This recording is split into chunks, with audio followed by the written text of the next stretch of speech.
वो केवल पुण्यात्मा होते हैं, भजनानंदी नहीं होते। उनका भगवान से भजन से संबंध नहीं है। उन्होंने दान पुण्य किया, बहुत वृद्ध जनों की सेवा की, तीर्थोगान किया, भक्ति नहीं की तो फिर पूरा जीवन भोगों में व्यतीत हो चला जाएगा। वो ऐसे नष्ट जीवन माना जाता है, ऐसे कोई महत्वपूर्ण जीवन नहीं माना। महत्वपूर्ण जीवन माना जाता है जो भगवान से जुड़ा हुआ होता है, उसी का जीवन महत्वपूर्ण है। जिन हरि भगति हृदय नहीं आनी, जीवित सौ समान ते प्राणी। इस मनुष्य जीवन की मान्यता है, हरिभज हरिभज छान नमान नर्तन को, मति बंछय रे मति बंछय तिल तिल धन को। ये मनुष्य जीवन का जो मान है, इस मनुष्य जीवन की जो महिमा है, वो भगवान के भजन की है, ना कि धन की। धन कोई महत्वपूर्ण बात नहीं, महत्वपूर्ण बात है भगवान से चित्त जुड़ा है कि नहीं जुड़ा है, ये बात है। विकास कुमार शर्मा जी, राधे राधे महाराज जी, आपके चरणों में दंडवत प्रणाम। महाराज जी, स्वामी राम सुखदास जी महाराज जी का कथन है कि शरणागत भक्त को भजन करना नहीं पड़ता, प्रत्युत उसके द्वारा स्वतः स्वाभाविक भजन। तो ये तो सिद्ध पुरुष का लक्षण है, शरणागति पूर्ण हो जाना सिद्ध पुरुष का लक्षण है। अभी शरणागत है, मन हमारा, शरीर हमारा, चित्त हमारा, भोग हमारे, रिश्ते हमारे, अभी शरणागत है। शरणागत बहुत ऊंची स्थिति होती है। जिस बात को कह रहे हैं वो पूर्ण शरणागत है। मन कृष्णाकार, बुद्धि कृष्णाकार, चित्त कृष्णाकार, अहम कृष्णाकार, शरीर समर्पित, वाणी समर्पित, मन समर्पित, स्वयं समर्पित, उसे शरणागत कहते हैं। तन वांग मनोभिरबले सोहम तविवाप्युता। श्री कृष्ण अनुकूलेन प्रतिकूल से विसर्जनम। प्रतिकूल एक वृत्ति भी नहीं रह गई, तो भगवदाकार वृत्ति है। तो शरणागत होने के लिए तो भजन करना चाहिए। जब शरणागत हो गया तो भजन श्रोता होता है, नहीं तो क्या तुम शरणागत नहीं हो क्या? उच्चारण शरणागत हो क्या? निरंतर भजन होता है? ईमानदारी से बताओ। निरंतर भजन, इसमें प्रभु करवाने की बात हो तो केवल दैन्यता की बात होती है। ईमानदारी से बोलो, प्रभु के सिवा चिंतन में और कुछ आए ना, निरंतर भजन। अभी प्रश्न ही नहीं होता, अगर निरंतर भजन होता तो प्रश्न ही नहीं होता। उठते बैठते चलते फिरते खाते पीते भगवदाकार वृत्ति, हमें प्रश्न की जरूरत क्या है? तो जब तक हमारा सर्वस्व समर्पित नहीं हो जाएगा तब तक वही हमें दुख देगा, वही हमारे चिंतन में आएगा, वही हमारे शोक का कारण बनेगा। हमें पूर्ण समर्पण करना है, तब के लिए हमें निरंतर भजन करना है। विनय पत्रिका में गोस्वामी जी ने एक पद में लिखा, प्रिय राम नाम ऐसा कि राम भी उन प्रिय न लगे। ऐसा राम नाम प्रिय लगे कि राम भी राम नाम के बराबर प्रिय न लगे। अर्थात अगर हम नाम जप कर भगवान सामने आ गए तो नाम जप नहीं छोड़ेंगे, भगवान चाहे चले जाए। इतना प्रिय भजन होता है शरणागत का। अभी हमारी स्थिति कहाँ है? अभी हमारी स्थिति जगत में ही है, जगदीश में नहीं है। हर शब्द भगवदाकार वृत्ति, जिसमें किंचन मात्र न कोई स्त्री न पुरुष, सिया राम में सब जग जान। सारा जगत जिधर दृष्टि डालो सिया राम दिखाई दे रहे। हम वो स्थिति को शरणागति के लिए महापुरुषों के वचनों का सदुपयोग करे, दुरुपयोग न करे। जब हम तो शरणागत है, शरणागत को तो भजन करना नहीं, तो हमारी इंद्रियां, हमारा मन ये विषयों में चला जाएगा और हमारे द्वारा कुमार्गामी प्रवृत्तियां होने लगेंगी। शरणागति तो दूर नहीं, नरक की प्राप्ति होगी। शरणागति का मतलब है अनन्यस चिंतयन्तो, अन्य चिंतनहीन। शो अनन्य गति जाके असमति न टरे हनुमंत, मैं सेवक सचराचर रूप स्वामी भगवान।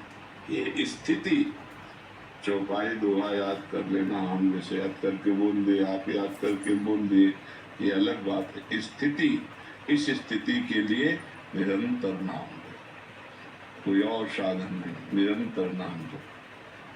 जिस नाम जब कोई भी क्रिया हो रही है उसके प्रति जैसे कह रहे हैं कि कोई भी क्रिया हो रही है तो ऐसा लगता है कि राम जी करा रहे हैं, राम जी चल रहे हैं, राम जी खा रहे हैं। लेकिन इसमें देखना है कि असत क्रिया नहीं, असत क्रिया। कह रहे संदेह बना रहता है, कहीं मैं अपने विषय भोगों की प्राप्ति के लिए राम जी का आश्रय तो नहीं ले रहा है, कहीं मेरा प्रतिकूल से विसर्जनम, प्रतिकूल से विसर्जनम। अभी शरणागत नहीं हुए, नहीं ये बात नहीं आती कि कहीं मैं, यह संशय, कहीं मैं राम जी की आड़ में भोग तो नहीं भोग रहा हूं। कौन मैं बचा? मैं कौन बचा? शरणागत कौन हुआ?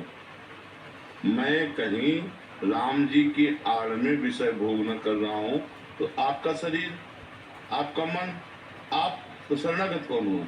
इसीलिए हम कह रहे थे अभी कि अभी शरणागति नहीं हुई। जिस शरणागत की बात होती है, जैसे चेहरा देखने से पता चल जाता है पीलिया रोग है कि नहीं है, नेत्रों से ऐसे ही पता चल जाता है शरणागति की स्थिति दर्शन मात्र से। इसलिए ईमानदारी से भजन करो, भगवान को भोग लगा के भगवान की सेवा पात्र शरीर में भोजन पाओ, धर्मयुक्त भोग करो। जैसे पत्नी है, परिवार है, धर्मयुक्त भोग करो, भगवान का प्रसाद समझकर। और नाथ सकल संपदा तुम्हारी, मैं सेवक समेत सुतनारी, ये सबके लिए। मतलब आपके ना पत्नी परिवार हो तो जिसके पत्नी परिवार हो, धर्मयुक्त भोग भोगो। गिरे हमारे पूरा शरीर जिंदा जलना, वो जिंदा जलना, बेहोशी में जलाते जला होश में जलना, कितना भयानक दुख, कितना भयानक कष्ट। तो वो उनके लिए नहीं है, वो हमारे लिए भी है। हम भी कभी किसी दुर्घटना में ग्रस्त हो सकते हैं, हमारा भी कुछ हो सकता है। इसलिए भगवान की शरण, भगवान का नाम जब जितना कर लो, नहीं कब यहाँ से पत्ता साफ हो जाए कुछ पता नहीं। जा रहे हैं, दिल फेल हो जाए, एक्सीडेंट हो जाए, कुछ भी, आप आराम से जा रहे हो, गाड़ी आई रौंद के चली गई। कितने ऐसे केस होते हैं, कब कहाँ कौन। अच्छा, हवाई जहाज वाले तो जल गए, लेकिन जहाँ हवाई जहाज गिरा वहां भी तो लोगों की हानि हुई होगी। अब वो अपने आनंद से, कोई खा रहा है, कोई पी रहा है, कोई घूम रहा है, कोई बात कर, कब कहाँ क्या हो जाए, इसका नाम मृत्यु लोक है, बड़ा भयावह है। इसलिए भगवान का नाम जप करना अत्यंत आवश्यक है। तो जिन्होंने गर्भ में रक्षा की वही हमारी सर्वत्र रक्षा कर सकते हैं, दूसरे की सामर्थ्य नहीं है। भगवान का नाम जप करो और भगवान के आश्रित रहो और नाम जप करके पाप को नष्ट कर दो, नहीं बहुत दुर्गति। इसीलिए हम प्रार्थना करते हैं, शराब मत पियो, मांस मत खाओ, हिंसा मत करो, दूसरी बहन बेटियों को मत परेशान करो। नहीं, ये जब कर्म तुम्हारे सामने आएगा ना तो कुछ नहीं कर पाओगे। इस भयावह संसार में बचा सकते हैं तो भगवान बचा सकते हैं। हम चैन से जन्म लिए, चैन से मर जाए और भगवान को प्राप्त हो जाए, यही मनुष्य जीवन का लाभ है। हमने जो शास्त्रों में पढ़ा कि जैसे बड़े गजराज के गले से माला छूट जाए, उसे पता भी ना चले, ऐसे भक्तों का शरीर छूटता है जो भगवान का भजन करते हैं, भगवान के चिंतन में आनंद में कीर्तन करते हुए भक्त घेरे हुए, शरीर छूट रहा है, जय जयकार, अंतिम मृत्यु का महोत्सव। अच्छा, लोग हमसे पूछते हैं कि जो लोग संसारिक उन्नति को प्राप्त हो रहे हैं, भजन नहीं कर रहे हैं, वो भी तो सुखी हैं। चंद मिनट के लिए, परिणाम नहीं, परिणाम उन्हीं का सुखमय होगा जो भगवान का नाम जप करते हैं, धर्म में चलते हैं, जीवों पर दया करते हैं। आध्यात्मिक बैलेंस शीट अच्छी करनी पड़ेगी। हाँ बिल्कुल बिल्कुल, बिना अध्यात्म नहीं, हाँ भौतिक उन्नति कुछ नहीं है। क्योंकि जैसे जल, वार, तोय, तो इसमें क्या अंतर है?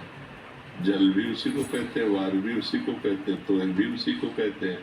तो ऐसे राग, मोह, आसक्ति, ममता, ये सब एक ही आसक्ति के पर्यायवाची शब्द है। शरीर में हमारे किसी के राग हो जाता है, उसी को हम मोह कह देते हैं, उसी को हम आसक्ति कह देते हैं। राग का तात्पर्य आसक्ति तो होता है, मोह का तात्पर्य भी आसक्ति होता है। तो ये शब्दावली शास्त्रीय है। जैसे कहीं हम जल शब्द का प्रयोग कर दिया, कहीं वार शब्द का प्रयोग, कहीं तोय शब्द का प्रयोग कर दिया, तो बात एक ही है, वही राग है, वही आसक्ति है, वही ममता है, वही मोह है। जो भगवान से विमुख है उन्हीं में ये दोष रहते हैं। राग द्वेष इनके द्वंद्व है। राग द्वेष जो हमारे अनुकूल पड़े उससे राग हो जाता है, और जो शरीर संबंधी हैं उनसे मोह हो जाता है, और जिनसे अत्यंत सुख की आकांक्षा होती है उनमें आसक्ति हो जाती है। को घुमा करके एक ही शब्द है। जैसे चंचल, चपलता, तो अर्थ दोनों का एक ही होता है। चपल भी वही नाम है, चंचल भी वही, ऐसे प्रियांशी जी। श्री हरिवंश श्री हरिवंश महाराज जी। महाराज जी, मैं रोज आपको सुनती हूँ और नाम जब भी करती हूँ, ये जो विपरीत आचरण होते हैं भजन के, उसको भी छोड़ने के प्रयास कर रही हैं और छोड़ दिए हैं, लेकिन खुद पर संशय रहता है जिससे पूर्ण रूप से माया नहीं छूट पाती। खुद पर क्यों संशय रहता? खुद तो भगवान को समर्पित हो गए हम। इतने बड़े बड़े साधक हैं तो प्रभु मेरी तरफ क्यों देखेंगे? असली बात अभी प्रभु को जाना है ना, किसका प्रश्न है? अभी प्रभु को जाना नहीं।